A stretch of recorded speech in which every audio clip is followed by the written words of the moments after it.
Assalamualaikum warahmatullahi wabarakatuh. Kita berjumpa lagi di podcast Albima 1208 channel. Are you ready guys? Open the mic. Dan kali ini sesuai request dan sesuai permintaan teman-teman di komen ya, yang banyak komen bahwa podcast kopi lagi dong, dan ternyata kopi ini sangat antusias sekali lah teman-teman itu di komen bahwa meminta Albima 1208 channel ini untuk membahas tentang kopi. Dan malam ini kita akan kedatangan tamu spesial. Saya datangkan spesial nih, khusus seorang barista, masternya kopi juga ini di Bangkalan ya. Dan ini beliau sudah kemana-mana. Mas Heri Iswanto namanya. Ya, benar banget. Gimana Mas? Bagaimana awal jadi barista itu kok bisa? Iya, tepatnya 2004 dulu ya, kita jadi junior barista Junior barista. di salah satu coffee shop di Surabaya yang open 24 jam waktu itu. Oke. Jadi 2004 itu kan sudah ada yang 24 jam. ya, Coffee shop. jadi waktu itu Coffee shop modern. coffee shop modern. Oke. Jadi waktu itu kita jadi junior barista selama 3 bulan. Yang tugasnya hanya membantu mempersiapkan menu kopi yang dibuat oleh senior barista. Oke. Menyiapkan alat-alatnya, mencuci, membersihkan gitu. Nganterin gitu. Habis itu setelah 3 bulan? Setelah 3 bulan jadi barista hanya karena salah satu senior sakit dan resign, nggak masuk, nggak bisa melanjutkan pekerjaan. Gitu. Akhirnya menggantikan dengan terpaksa sebenarnya. Awalnya. Ya? Awalnya jadi harus berjibaku untuk belajar lebih giat lagi agar sama selevel dengan senior barista waktu itu. Gitu. Habis itu jadilah barista. Senior barista. Ya senior sampai 2010 sempat jadi GM waktu itu. Jadi karirnya cukup cepat. Jadi GM. 2010 saya handle 3 coffee shop, satu diantaranya 24 jam jadi 24 jam jadi GM 3 coffee shop 2010 gitu. Luar biasa. Ini pemuda Bangkalan asli ya. Asli Bangkalan. Karena banyak di kolom komen tanya, wah saya nggak nyangka nih di Bangkalan punya seorang barista yang hebat-hebat gitu. Banyak sebenarnya. Nah, ini kesempatan gitu, di lewat channel saya ini saya ingin memperkenalkan bahwa Bangkalan nggak kalah. Nggak kalah, asli. Ya kan, yang selama ini kan orang anggap barista itu dari kota-kota besar lah. Bener. Tapi dari daerah kecil pun ada dan memang nyata gitu kan. Dan ceritanya Mas Heri pernah keliling kemana aja nih? Iya, setelah dari tempat itu ada kesempatan untuk ke salah satu perusahaan kopi milik negara gitu ya, BUMN waktu itu. Disitulah banyak di Indonesia juga. Di Indonesia, di Surabaya, di Surabaya Jawa Barat. Jadi dari situ banyak kesempatan untuk mengikuti pameran ekspor impor kopi di ASEAN. Disitulah akhirnya banyak pengalaman untuk menjual kopi ya, seperti karena setelah mengendalami barista ini ternyata barista tidak hanya sekedar buat kopi. Tapi you should be sales, artinya harus bisa menjual gitu. Di coffee shop bahkan kalau bisa pengetahuan tentang kopi ini bisa digunakan untuk menjadi marketing coffee bean-nya sendiri, biji kopinya sendiri gitu. Oh iya. Akhirnya ikut pameran di ASEAN beberapa kali, termasuk di China itu yang paling besar. Jadi tahu juga ya sekarang barista tuh bukan hanya penyeduh kopi. Ya, gitu kan ya. Dari dulu memang dari dulu sebenarnya gitu. Dan sekarang ketika 2012 2014 sudah ada specialty coffee yang barista itu harus bisa menjelaskan kopi itu sendiri dari A sampai Z. Berarti harus punya knowledge yang baik. Benar banget. Gitu ya. Tidak Benar hanya kerja otot. Bikin kopi udah selesai. Enggak bukan hanya itu seorang barista. Berarti komplek ya barista ini. Knowledge-nya ada. Harus. Jadi harus tahu produk gitu. Dari A sampai Z. Ilmu kopinya pun harus ilmu tahu. kopinya, asal muasal dan banyak hal sih, bahkan dampaknya kalau bisa dan berhubungan sama kedokteran gitu. Ya. Sorry. Oke. Jadi hanya di Surabaya, apa pernah ke kota lain atau di negara lain? Di kota lain di Bandung sempat 3 tahun, terus di Jakarta, di Bali. Akhirnya finally balik ke Surabaya lagi. Setelah itu ada kesempatan lagi nih. Apa itu? Menetap di luar negeri gitu. Tapi jadi barista juga. Berhubungan sama barista. Jadi menetap di luar negeri. Kenapa kok bisa jadi barista di luar negeri? Jadi di daerah di negara? Timur Tengah, di Arab Saudi tepatnya. Di Arab Saudi. Jadi waktu itu specialty coffee baru masuk di Asia, bahkan di Asia Tenggara, bahkan di Timur Tengah itu. Ada salah satu perusahaan kopi di sana yang ingin mengembangkan dari nol. Alhamdulillah sekarang udah nomor 1 di sana gitu. Kok bisa Anda yang terundang ke sana maksudnya Nah, gitu? masalahnya waktu saya ikut ASEAN Trade atau pameran kopi di beberapa negara itu, kartu nama saya kan kesebar tuh. Jadi email saya itu udah kesebar kemana-mana gitu. Nah, salah satu dari owner atau pemilik coffee shop atau perusahaan kopi di luar negeri itu ngundang saya melalui aplikasi link di situ. Jadi ngundang dari situ dan menawarkan untuk job opportunity yang lebih bagus. Wow. Akhirnya berangkat gitu. Dan berani ngambil, ya? Berani, Pak. Berarti ambil risiko melepas yang di sini, berarti? Benar banget. Jadi 6 bulan saya berpikir itu. Selama 6 bulan Harus meninggalkan dunia nyaman gitu ya. Harus meninggalkan cover. Seorang GM yang harus ditinggalkan. Iya. Nggak tahu, memang sudah harus ke sana mungkin ya. Jadi waktu itu memang pilihannya cukup berat gitu. Iya. Tapi saya harus mencoba gimana sih di luar tuh kayak apa gitu. Pengetahuan yang saya kejar sebenarnya. Penuh resiko ya Penuh resiko. ambil keputusan itu. Luar biasa beneran. Berapa tahun di 2 tahun, awalnya 2 tahun. 2 tahun. 2 tahun itu Kontrak ya? kontrak, berat banget karena satu marketnya belum terbentuk. Yang kedua semua peralatan sangat canggih dan bagi kita baru gitu loh. Itu jadi kita harus banyak Dan dituntut harus sudah tahu. tahu ya. Karena dianggap bisa karena pengalaman bayangin GM gitu kan. Iya betul. Sedangkan GM-nya di Indonesia kan tahu sendiri mungkin tidak terlalu jauh gitu. Artinya tidak saat itu ya kopi masih belum specialty coffee, masih regular coffee. Jadi kita masih sekedar tahu gimana menyajikan, gimana memaintain dan lain-lain. Sedangkan di sana harus tahu bener-bener mulai dari bijinya, mulai dari mesin yang dipakai dengan teknologi tinggi, itu luar biasa. Banyak belajar ya. Oke. Gitu. Sudah sampai di keliling dunia. Ya, 2015. Nggak salah dong saya ngundang barista satu ini. Ya, terima kasih. Jadi batuk saya.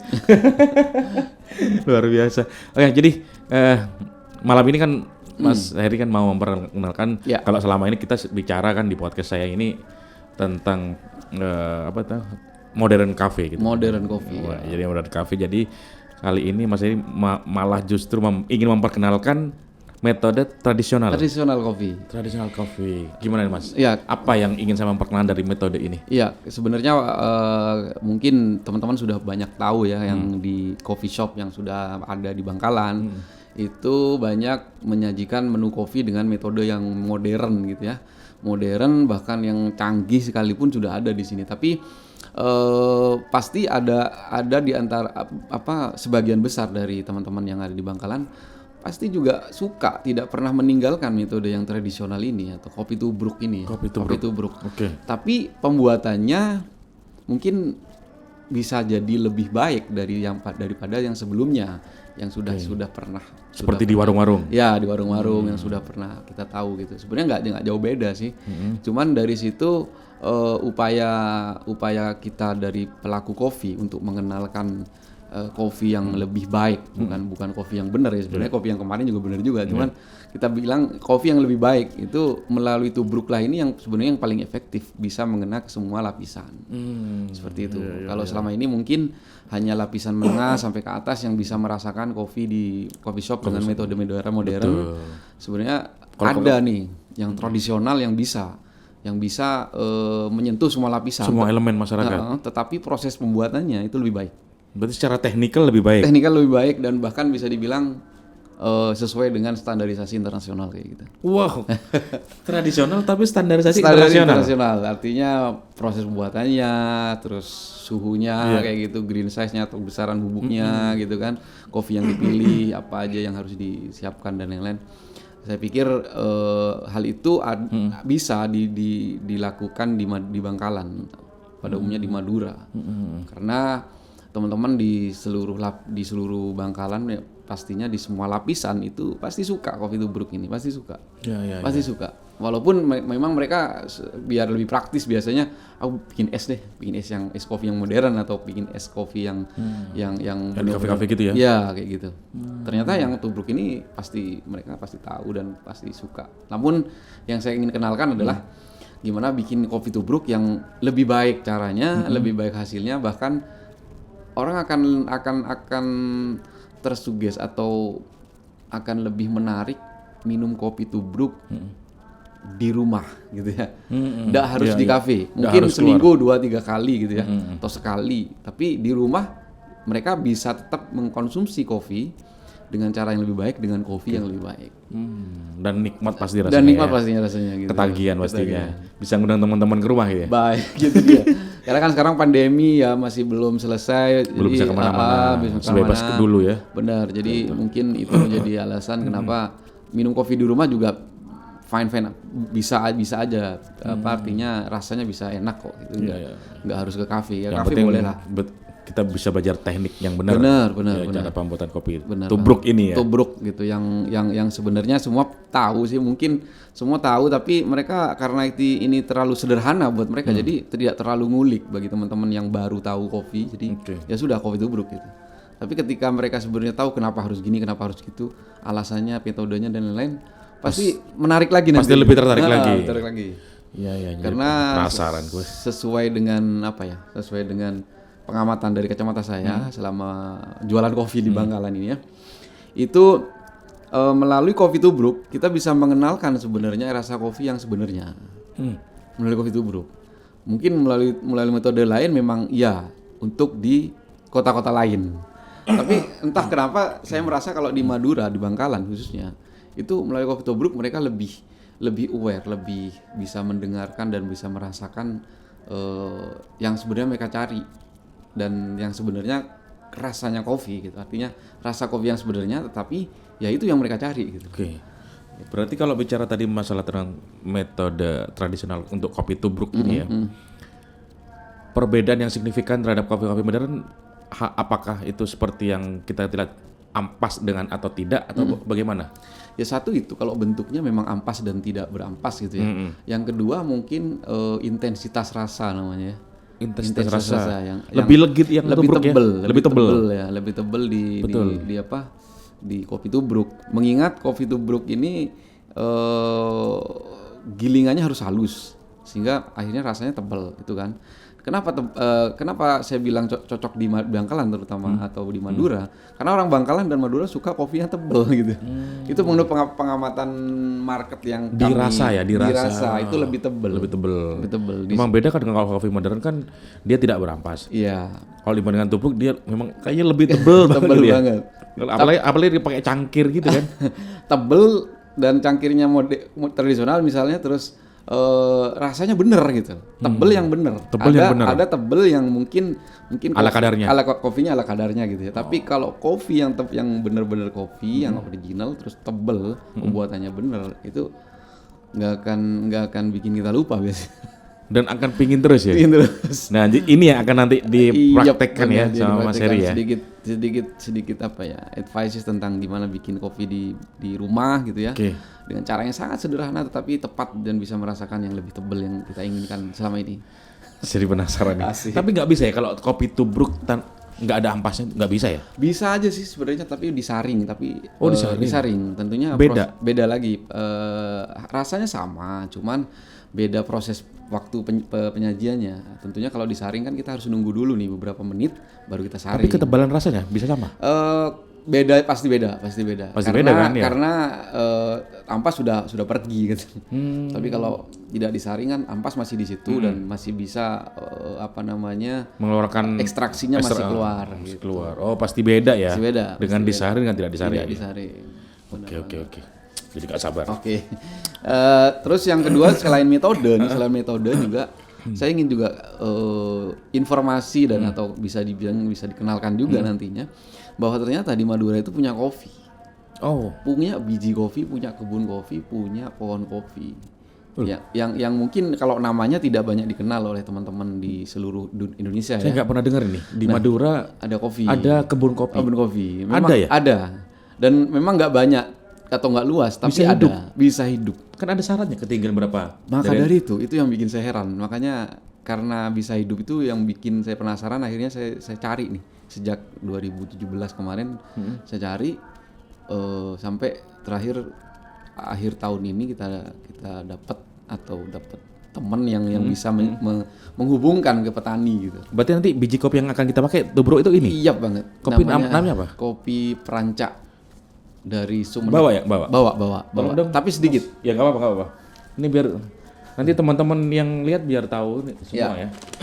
Ini kopi Perancak. Tapi tinggal dikit karena memang limited edition ya. Ini mungkin di sini ya. Kopi Perancak nih. Kopi Perancak Madura ya? Ya, itu kita produksi. Berarti ini nggak ada di daerah lain? Nggak ada. Bagi saya itu rasanya sangat unik. Karena rasanya Madura banget. Mungkin kopi Madura banget tuh gimana? Kalau saya bisa ibaratkan gini. Kopi Madura banget. Kalau misalnya ini orang Madura banget, dah kelihatan kan dari dialeknya gitu bener. kan. Dari wajahnya juga kelihatan. Emang kalau kopi Madura banget itu gimana, Mas? Rasanya itu kalau orang Madura bilang tuh lemak. Oh. Lemak. Kalau bahasa Indonesianya gurih mungkin. Gurih ya. Tapi definisi lemaknya dari bahasa Madura itu bisa dibilang lebih tinggi dari gurih. Jadi di atasnya gurih gitu. Di atasnya gurih. Kalau lemak mungkin ya bisa lemak dari daging gitu ya, atau lemak dari ini gurih. Lemaknya lemak bahasa Madura. Lemaknya bahasa Madura. Beda banget. Bukan lemak bahasa Indonesia ya. Bukan. Jadi teman-teman ini beda ya. Jadi lemak bahasa Madura dengan lemak yang bahasa Indonesia beda arti. Lemak bahasa Madura itu artinya maknanya gurih. Gurih banget gitu ya. Banget. Gurihnya gurih, banget. legit. Komplek lah, banyak lah ya. Orang bisa ngomong makarannya itu lemak banget. Lemak banget. Bukan lemak bahasa Indonesia. Bukan. Kalau lemak bahasa Indonesia itu yang lemak aja. Lemak jahat, lemak baik. Oke, siap. Jadi lemak bahasanya orang Madura itu bisa dibilang kalau kayak sigaret pun bisa dibilang lemak kan, atau rokok gitu, orang ngerokok lemak karena banget. kegurihannya yang luar biasa. Dan makanan juga, apalagi ya makanan memang sudah di situ. Lemak. Snack ada yang bilang lemak ini banget gitu. Nah ini kopi. Kenapa saya bilang lemak? Saya sendiri di dalam hati ngomong lemak. Ternyata teman-teman yang lebih senior dari saya, tapi bukan di kopi ya, lebih senior dalam bidang yang lain. Itu merasakan dan ngomongnya sama gitu loh. Wah ini lemak katanya. Kopi ini gitu. Kopi Perancak ini. Perancak ini lemak banget. Dan ini adanya di daerah mana? Adanya di daerah. Kan Bang Madura itu ada 4 kabupaten. Ya. Di mana? Di Sumeneb. Hanya di Sumeneb. Berarti Bangkalan sama Pamekasan nggak ada? Nggak ada. Itu kalau saya bisa. Di daerah pegunungan juga? Pegunungan. Jadi di desa Pesongsongan itu perbatasan antara Sumeneb sama Pamekasan mungkin ya bisa dibilang tepatnya di situ. Cuman tidak banyak gitu, artinya petani kopinya dulunya mereka punya banyak pohon kopi, tapi karena mungkin marketnya mereka juga bingung ya, nggak ngerti. Akhirnya dijual ke pasar biasa. Mungkin dijual pasar biasa atau mungkin dibeli salah satu orang dari luar Madura, mungkin Tengkulak gitu. Atau apa. Dan mungkin memang dari pemerintah daerah pun juga tidak bisa mengeksplor atau mungkin belum bisa mengeksplor karena memang kafe waktu itu kan nggak ada ya. Jadi kopi ya udah kopi aja gitu. Oh, jadi kopi Perancak ini dibuat akhirnya kopi tubruk biasa ya. Itu biasa gitu. Ya dengan metode tradisional banget gitu ya. Ya, kalau kita ngomongin dengan metode tradisional bisa-bisa aja. Cuman kok rasanya lebih mantap atau lebih cocok bagi saya itu tradisional method untuk kopi Perancak ini. Oke. Ini sekaligus kita mengenalkan nih kopi Perancak, bahwa di Madura ada kopi Perancak, bukan ada hanya kopi Aceh, kopi Wonosobo, kopi Wajak gitu kan. Ternyata Madura punya ya? Punya. Oke. Kita mau mulai gitu, Bos? Iya, kalau kita sedikit ngobrol mengenai kopi Perancak ya. Kenapa saya bilang lemak? Jadi lemaknya di kopi Perancak ini adalah dia punya 2 jenis kopi yang tumbuh di satu kebun gitu. Jadi kalau saya lihat di bijinya itu ada kopi yang jenis Arabica, ada yang Robusta. Dan bijinya kecil-kecil gitu. Bijinya kecil-kecil dan akhirnya rasanya itu jadi satu. Kayak Arabica sama Robusta. Tentunya kalau teman-teman di dunia kopi pasti tahu ya. Arabica itu ada asamnya, Robusta hanya pahit saja misalnya. Nah, ini enggak, ini jadi satu di kebun. Entah itu pohonnya itu dempetan atau gimana, tapi jelas itu jadi satu karena ketika di-taste atau dilihat teksturnya itu ada yang Arabica, ada yang Robusta. Apalagi ketika diseduh itu rasanya ada asamnya tapi nggak tinggi, ada pahitnya tapi nggak legit. Jadi nyampur disitulah akhirnya jadi lemak. apalagi dikasih gula dikit nggak banyak, gula aren misalnya atau gula merah tradisional gitu. Oh, dari jadi satu lahan itu 2 pohon. 2 pohon. Jadi ada 2 jenis pohon yang mungkin ya teman-teman atau bapak-bapak petani itu tidak terlalu memperhatikan ke situ. Yang penting Asal tanam aja gitu. Mau nanti berbuah atau tidak, yang penting hasilnya mungkin mereka bisa ambil, ada yang beli dijual, ada yang nggak beli. terus yang kopi Peranca ini yang apa? Yang dibungkus ini, yang Arabica atau yang Robusta? Campuran. Karena saya waktu itu dikasih jadi ceritanya waktu Berarti satu bungkus ini ada 2 jenis. 2 jenis biji kopi. Bener. Kan kalau saya kemarin teman-teman mau menjelaskan dari perbedaan biji kopi Ya, Robusta pasti. itu kan pasti ada kelihatan kan? Kelihatan ada. Dan ini nyampur. Nyampur jadi satu. Berarti Tinggal sedikit banget. buatnya nanti nyampur. Nyampur. Oh gitu. Jadi kita nggak pilih dulu Nggak waktu pilih dulu. sebelum kita proses itu Proses, ya. Jadi kita dikasih contoh oleh petani waktu itu, kita ke sana dikasih tiga kantong kresek gitu. Dan kantong kreseknya yang sederhana banget gitu kan. iya. Dikasih biasa gitu, saya lihat tuh. Ini apa bedanya, Pak? Oh, ini yang lebih bagus, Mas. Ini biasa, ini agak jelek katanya. Setelah itu saya cek, memang ada yang bagus ini seragam, Dok. Jadi besarannya tuh seragam sama. Yang kedua ini memang agak beda. Yang ketiga ini kalau yang bagus itu yang besarnya sama itu Arabica aja atau Robusta aja? campur juga. Oh, campur juga gitu. tapi besarnya sama. Iya sama, karena dalam dunia Tapi bisa dibedain. bisa. Dalam dunia kopi kan keseragaman itu yang meningkatkan taste atau rasa ya. Jadi disitulah saya lihat ternyata mereka juga punya metode kenapa dipilih kan. Kenapa dipilih? Pastinya tidak ada yang ngasih tahu kalau nggak mereka dari dulu memang sudah seperti itu kan. Akhirnya mereka pilih sebenarnya. Di situ akhirnya setelah kita proses dan kita seduh, rasanya memang berbeda ya. Beda. Dia lebih kompleks gitu ya. Lemaknya Lemaknya benar. Kalau kita ngomongin modern dengan rasa yang sudah ada di standarisasi internasional, mungkin agak terlalu jauh ya bagi kopi Peranca. Tapi di sini kami hanya dalam ruang lingkup Madura ini, gimana caranya orang bisa merasakan kopi yang lebih baik dari yang sebelumnya. Yang dibawa Mas Heri ini apa? Yang kelas berapa? Ini kelas 1, tinggal ini aja. Yang kelas 1, yang paling bagus itu? Paling bagus. Yang kemarin Mas, kita kasih tolong dong bisa dibuka biji kopinya nggak? Ya. Bisa dong. Top, sudah.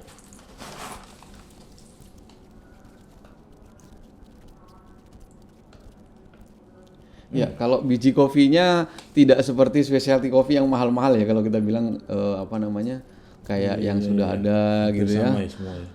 Tapi di situ kita petani tradisional ini memilihnya berdasarkan pengetahuan mereka dari nenek moyang yang dulu mungkin ya. Itu yang tidak pecah, yang bulatnya utuh gitu kan, dan besarnya sama, bahkan bisa dibilang warnanya itu ya? Menurut mereka warnanya ini sama nih. Harum banget, enak. Lumayan. Oke, siap. Jadi kalau kita ngomongin keseragaman saat dia masih hijau, masih green bean, itu cukup seragam dan rata-rata bijinya itu kecil dan single bean lebih banyak di sana. Jadi single bean itu masih dia tidak monokotil, dia dikotil gitu. Dikotil, itu banyak di sana. Dan kita dikasih tiga jenis atau 3 varian itu untuk mencoba. Karena kita diajak untuk berkontribusi dalam mengembangkan itu, kayaknya dicoba gitu. Mantap gitu. Kopi Krapia. Baru tahu saya Mas kalau di Madura ini ada kopi Peranca. Kopi Peranca Madura. Baru tahu, baru ngeh. Ini desainnya juga ini kan ada laut. Madura itu ada laut gitu kan, ada sisir bukit ya, ada bukit, di sini ada juga sawah gitu. Jadi komplek gitu ya. Komplek di situ. Siap. Oke. Kita coba deh. Boleh. Ya. Yuk. Kita coba ya. Oke, ini peralatan sudah dikeluarkan semua sama Mas Heri. Ayo Mas, kita mulai, gimana, penasaran? Iya, ini penyajian kopi yang ini metode tradisional, mulai dari cangkirnya ini udah tradisional warung banget. Warung banget gitu. Warung banget ini. Tahu nggak dari mana cangkirnya? Dari ibu mertua. Ibu mertua yang umurnya udah hampir 30 tahun nih cangkir. Wah, utuh tapi ya? Utuh. Jadi ini punyanya Mbah gitu ya, dulu disimpan terus akhirnya saya bawa karena unik gitu. Aku seneng kalau ngopi di warung itu yang cangkirnya begini daripada gelas biasa. Jadi secara sugesti atau psikologis seperti customer dimanapun itu berada lapisan bawah, tengah atau atas, itu psychological factor itu sangat mempengaruhi mereka sebenarnya. Terutama dari barang yang bersentuhan dengan tubuh. Contoh kursi, meja gitu ya, tingginya kursi berapa, meja itu berapa dan yang lain. Termasuk peralatan untuk minum kopi gitu. Nah, kalau kita ngomong mesin itu kan mereka nggak bersentuhan ya, mereka hanya lihat gitu. Tapi kalau cangkir itu bersentuhan sama tubuh. Nah, itu yang membuat mereka tersugesti sebenarnya secara psychological factor dari beberapa literasi yang saya baca. Nah, itulah kenapa saya punya keinginan atau punya keputusan untuk bikin kopi dengan alat yang sangat kuno atau tradisional gitu. Sangat tradisional.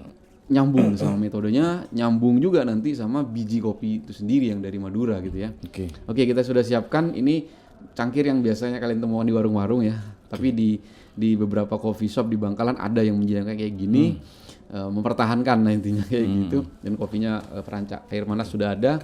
Ini ada grinder yang kecil, sederhana banget. Dan untuk kopi tubruk kali ini saya lebih menekankan kepada green size atau ukuran bubuk kopi gitu ya. Selama ini memang teman-teman kadang-kadang bubuk kopinya itu tidak terlalu diperhatikan, yang penting udah halus dan halusnya seberapa gitu ya. Ternyata ketika saya beberapa kali bikin dan beberapa kali melakukan penelitian di sini ataupun di luar negeri, itu bubuk yang halus, ekstra atau sangat halus itu lebih cocok buat kopi tubruk daripada yang halus saja, gitu. Gitu.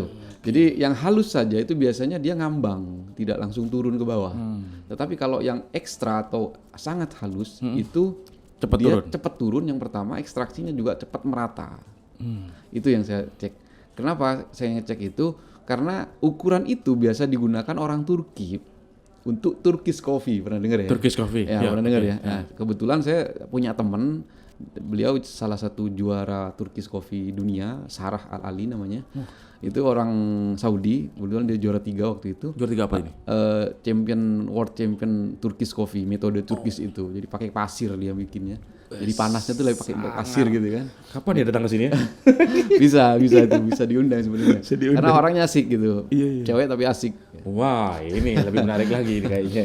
Jadi saya banyak konsultasi sama beliau. Jadi dia bilang, pernah ke Indonesia enggak? Belum. Oh, belum. Next nanti time bisa. Diundang Mas Heri. Sekaligus ke podcast saya. Gitu. Jadi kita compare, saya punya tubruk, dia punya Turkish coffee. Ada kesamaan yaitu green size, tapi metodenya beda. Dia dipanasin di atas pasir yang panas gitu. Pasir yang sudah dipanasin dari bawah, jadi dia panasin diputer-puter gitu. Sedangkan kita di Indonesia nggak punya kayak gitu, kita nggak mikir ya sampai ke sana ya. Jadi ya udah ada air panas kasih aja. Ternyata tingkat ekstraksi atau tingkat seduh dari kopi yang extra fine kita bilang itu lebih merata dan lebih cepat, bahkan bisa dibilang lebih terurai itu rasa yang ada di dalam kopi, bubuk kopi. Untuk tekstur dia lebih cepat turun. Akhirnya kita minum itu nggak meninggalkan ampas ya gitu ya. Pernah ya mungkin dokter minum kopi tubruk, tapi ampasnya masih di atas nih gitu. Kayak gitu. Ada. Itu yang membuat kita kadang-kadang nggak tubruk nggak enak kemarin, tapi nggak ngomong. Iya, nggak ngomong. Di hati gitu kan itu. Atau harus nunggu lama banget itu ya? Bener banget. Atau sampai digedok-gedokin gitu pernah. Betul. Nah ternyata yang lebih halus itu lebih bagus. Oh jadi semakin halus semakin cepat turun ya? Cepat turun dan ekstraksinya lebih terurai, lebih rata. Tapi kan kalau saya lihat di ilmu teman-teman yang kemarin podcast, semakin dia halus semakin pahit. Semakin pahit, betul ya? Bener banget. Karena ekstraknya lebih pecah, kan? Tapi untuk kopi tubruk ini mengingat suhu airnya itu tinggi sampai 100 derajat Celcius. Disitulah yang membuat kopi tubruk ini sebenarnya memang mengandalkan ketebalan dari rasa, intensitas rasa. Makanya kopi tubruk banyak di Indonesia pakai sedikit gula. Iya. Gitu. Berarti airnya harus 100 derajat? Harus 100 derajat atau lebih. Di atasnya? Di atas bahkan kalau di bawah 100 derajat? Kurang ekstraksinya itu memang tidak untuk metode ini. Metode gitu. ini. Makanya dia semakin panas dan semakin halus kopi. Bener. Semakin ekstraksi ekstraknya lebih tebal. kalau kita ngomongin yang dengan cara metode yang modern yang seperti yang sebelum-sebelumnya Nggak harus 100 nggak harus derajat. derajat, bahkan bisa di bawah 90 kan, Betul, 80 sekian, 80 sekian untuk mendapatkan flavor yang mereka inginkan. Gitu. Itu memang expert di bidang itu akan merasakan. Tapi ini saya bilang saya lebih kepada yang minum kopi nih. Siapa yang minum kopi di depan kita gitu, di Madura apalagi di Bangkalan. Saya pasti menghadapi berbagai macam lapisan. Betul. Tentunya hampir lebih banyak lapisan menengah ke bawah kan. Disitulah saya menekankannya di situ gitu. Oke. Berarti memang harus kita lihat ya. Ya, oke. Kepinginnya apa gitu Ya, kan. oke. Jadi kepinginnya mereka itu sebenarnya kan lebih ke ketebalan rasa ya. Saya jadi nggak nih sekarang tentang kopi tubruk airnya harus bagaimana? Harusnya panas Kak. Siap. Kita masukin aja semua ya. Blendernya. Ini ukuran berapa nih? Nah, di angka berapa? Ini di angka 1. Kan harus halus tadi. Bener, di angka 1. Biasanya kalau teman-teman bikin menu espresso itu di angka 1,5 atau 2. Tergantung juga sih, nggak harus seperti itu, tergantung coffee shopnya dia punya standar seperti apa. Tapi untuk yang ini kita pakai di angka 1. Itu sudah extra fine banget. Oh. Gitu. Paling halusnya. Paling halus. Di grinder ini ya. Bener banget. Nah, kalau yang pakai gitu manual kayaknya kurang cocok untuk tubruk, benar. Itu lebih cocok untuk manual brewing yang seperti teman-teman kemarin sempat masuk di podcast ini. Itu lebih cocok karena memang tingkat kehalusannya tidak sampai extra fine gitu. Jadi nggak cocok untuk tubruk ya? Kurang bagus, kurang cocok gitu. Bahkan kalau bisa dibilang tubruk ini ada yang lebih cocok lagi ditumbuk. Oh, orang dulu ya? Ditumbuk halus banget, disaring, ditumbuk itu lagi, lebih disaring, cocok lagi. Lebih cocok lagi Karena betul-betul halus. Berhalus. Siap. Penggilingannya tidak dipaksa. Oke, kita coba ya. Tidak mengerti. Sorry.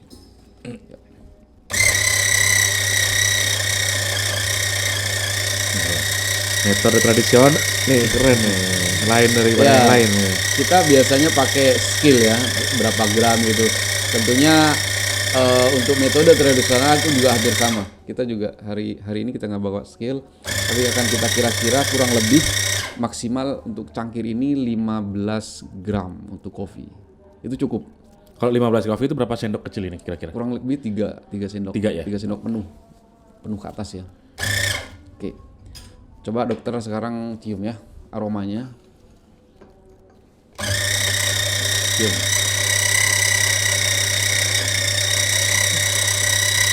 Legit banget. Disitulah lemak yang dibilang orang tentang lemaknya kopi.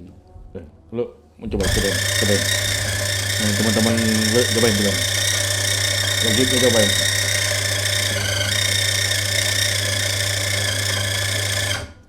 Coba Aslan. Iya. Yo. Dalam banget ya.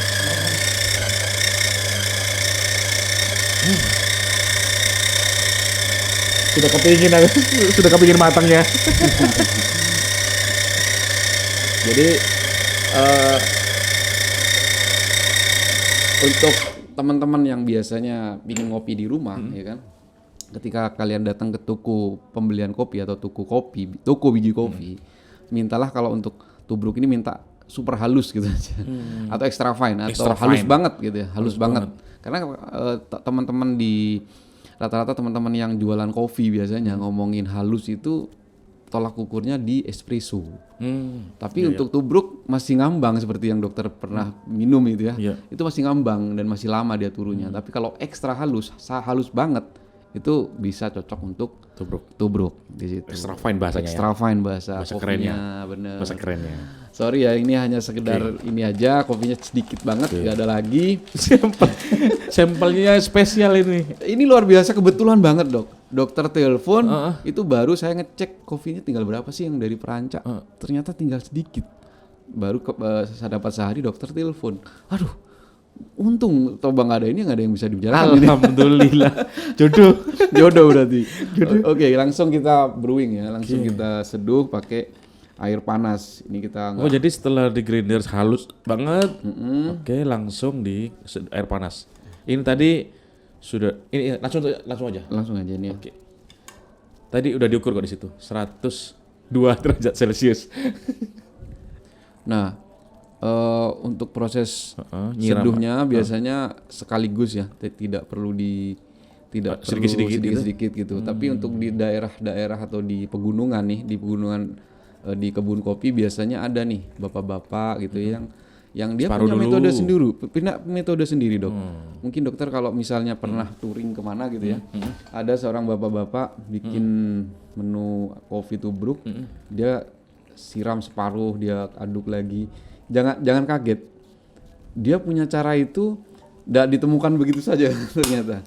Oh. Ini sekedar info aja, kita tungguin ya. Sekedar info aja karena saya beberapa kali ngobrol sama tukang kopi yang tradisional banget.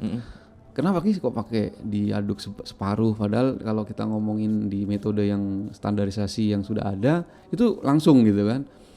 Ternyata dia apa ya? Mengeluarkan keyakinannya katanya. Jadi kayak ini semacam doa maksudnya. Itu di luar teknis di luar teknis. Setiap orang punya cara seperti itu. Tapi bagi saya memang biasanya sekali tuang selesai ditunggu 1 sampai 2 menit maksimal sih 4 menit sih sebenarnya baru diaduk. Nah, untuk yang Bapak itu kan dituang langsung diaduk setengah dulu, kan, setengah, terus dituang lagi. Oh, mungkin apabila kalau dari segi knowledge tentang kopi itu lebih pecah yang langsung kan? Bisa yang langsung. Bener ya? Bener. Lebih ekstraksi. Bener banget. Tapi kita nggak bisa menjudge kalau teman-teman atau bapak-bapak yang jualan kopi itu nggak pecah. Buktinya mereka laku gitu. Itu masalahnya. Jadi ternyata kopi itu tidak harus apa yang kita tahu di luar atau kita baca, tetapi dari dalam diri kita sendiri, keyakinan diri kita sendiri. Itu terbukti banget dari saya. Pernah satu case dulu sempat saya ngobrol mengenai kopi, mengenai perbedaannya yang baik yang mana, yang bagus yang mana. Saya tuh nggak tahu sama sekali sebenarnya. Mungkin kalau teman-teman yang sudah sekolah beberapa kali di bidang kopi pasti tahu. Tapi kalau saya kan sekolahnya cuma 2 kali dan nggak sampai ke situ. Nah itu nggak tahu. Tapi dari keyakinan itu saya terapkan memang dengan apa yang setelah sempat saya ngobrol sama teman-teman yang jualan kopi tradisional itu. Ternyata memang benar. Keyakinan itu luar biasa untuk menentukan kopi itu enak aja. Iya. Kita aduk nih sekarang ya. Bentar, saya sampai dapat komen ini di kolom komen kopi kemarin bahwa ada yang beranggapan dia setuju tentang teknik kopi itu, tapi ada yang menarik dari kata-katanya dia itu yang saya tangkap. Gimana? Kopi terbaikmu belum tentu kopi terbaik saya. That's right, absolutely right, benar banget. Yang komen luar biasa, keren banget. Itu keren banget. Iya, keyakinan. Saya sampai tercengang bacanya. Wah iya benar juga ini. Benar.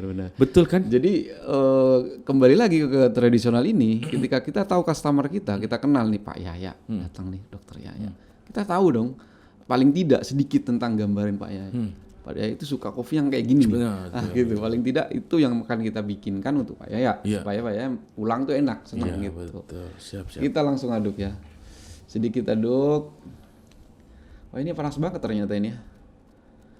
Buktinya masih ada asapnya. Ya untuk teman-teman tadi yang komen terbaik tadi, keren loh. Saya kirim kaos Albima 2 Asik, channel ya. luar biasa. Tulis di kolom komen, di kolom komen alamatnya di mana. Saya kirim. Keren. Free. Sama ongkos kirim free semua. Saya kirim. Wow. Bagi yang nonton lagi ini, tolong ya, yang komen itu saya pernah alamat lengkapnya. Saya pernah dengar itu. Memang saya pernah dengar itu, cuma saya nggak terlalu tension ya, karena yang saya pelajari memang by teknik dan sudah by knowledge gitu ya. Tapi ternyata setelah beberapa kali atau beberapa tahun perjalanan di bidang kopi ini, barulah kita menemukan itu gitu loh. Barulah kita percaya atau barulah kita ternyata gini. Oh iya benar ternyata setelah kita lakukan sendiri gitu. Oke. Ready to drink. Ini sudah ya? Ready to taste. Ini tidak perlu ditunggu terlalu lama. Karena itu sudah halus. Bener banget. Tinggal rasain. Tuh yang nonton pengen juga. Ayo incipin. Ini yang dibilang lemak ya karena lemak. Ini kopi cukup Prancak. tiga cup. Nanti yang lainnya mungkin bisa sharing ini sama saya. Sudah bisa dipesan dia akan turun ya. Iya. Sudah turun nih kan, udah langsung bisa dinikmatin. Oke, saya coba ya. Boleh, monggo. Bismillahirrahmanirrahim. Kopi Prancak Madura. Metode tradisional barista Heri Iswanto.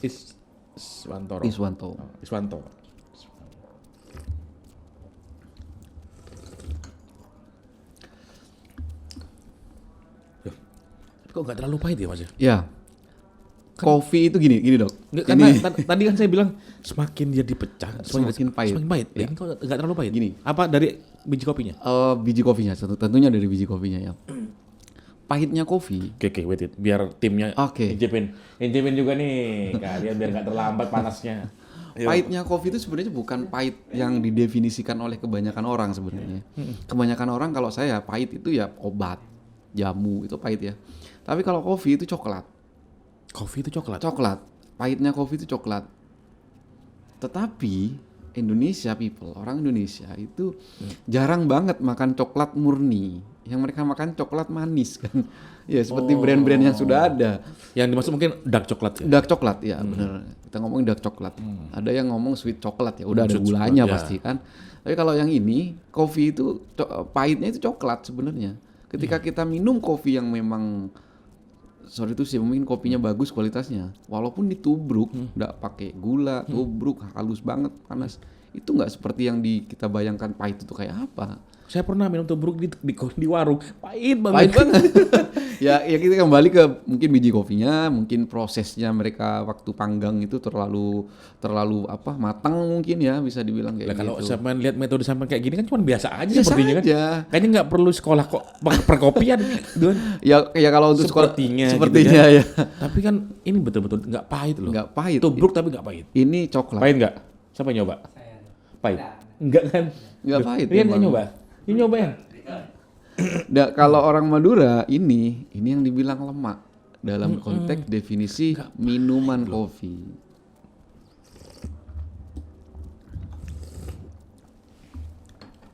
Jadi Sumpah tubruk yang tidak pahit ini baru aku minum. Ya gitu ya. Selama ini pahit banget ya. Pahit pol. Pahit pol ya. Nah ini dok. Sampai nggak. Jadi nggak habis dihabisin gitu ya. Bener kayak tadi ya. Akan ketagihan setelah tahu rasanya. Iya bener banget. Tentunya hal ini juga banyak dilakukan teman-teman sebenarnya di luaran atau di Kalivis yang bawah. Cuman mungkin metode atau teknik yang mereka lakukan itu ada yang lebih baik nih kayak gini nih, yang lebih baik mungkin gilingannya. Nah, proses penggilingannya ini kalau di tradisional kan pasti ke tempat penggilingan gitu ya, yang umum itu kan. Ya udah, tinggal kita bijinya yang kita pilih yang lebih bagus mungkin kayak gitu. Penggilingan pasti dia halus, pasti sama kayak gini penggilingan. Tapi kalau kita beli kopinya yang halus atau yang kualitasnya bagus dan murah mungkin ya, bikinnya bener, saya yakin enak, minum di rumah pun enak. Nggak perlu gontok-gontokan sama istri. Tapi kopi tubruk kafe nggak perlu gontok sama istri. Apa hubungannya juga? Ya, karena kan kalau kafe mulu gitu. Kadang-kadang saya nongkrong juga mulu gitu ya. jualan kopi. Gak enak juga nih. Aslan jangan nongkrong mulu. Habis ini gendong bayi. Jadi kalau sekilas yang bisa penasaran lagi, misalnya kopi tubruk ini bisa nggak diolah sedikit atau misalnya dipermak sedikit jadi dia ada varian baru dari tubruk? Iya, kalau tubruk apa ditambah susu atau kalau tubruk susu udah jelas banyak yang tahu sebenarnya. Tentunya kalau metode pembuatannya benar, tubruk susu akan lebih menarik sebenarnya, Dok. Jadi misalnya benar seperti ini dia buat seperti ini, pakai susu. tambah susu gitu. Ada 2 susunya nih. Ada susu kental manis, ada susu fresh. Oh, susu fresh. Enak mana itu kira-kira? Kalau saya itu enak kental manis. Itu bisa dibandingkan nanti ya Iya. di podcast berikutnya. Kalau yang fresh milk itu kan sudah kita bicara fresh milk dipanasin gitu, dipakai susu, jadi kelihatannya kayak bagus gitu. Cuman ya itu susu kental manis, susu fresh milk. Ada yang susu kental manis yang sudah di warung-warung. Ya. Tapi kalau bikinnya metodenya tepat gitu ya, atau lebih baik dari yang sebelumnya, itu pasti rasanya lebih. Mencampur susu pun ada teknik, Mas. Ada teknik, Mas. Apa ininya? Waduh, nggak bisa buat sendiri nih aku. Ya gitulah. Oke, siap. Gitu. Siap. Jadi ini yang kita mau kenalkan metode seperti ini yang sebenarnya jangan minder pakai metode tubruk tradisional asalkan tepat. Tapi benar saya nggak nyangka sampai menemukan metode ini di podcast saya. Pikirannya kan wah ini pasti yang modern biasa, seperti yang kemarin-kemarin. Teman-teman pasti yang modern sudah banyak temukan gitu. Ini saya baru terengah gitu dan luar biasa. Ya alhamdulillah lah kalau gitu.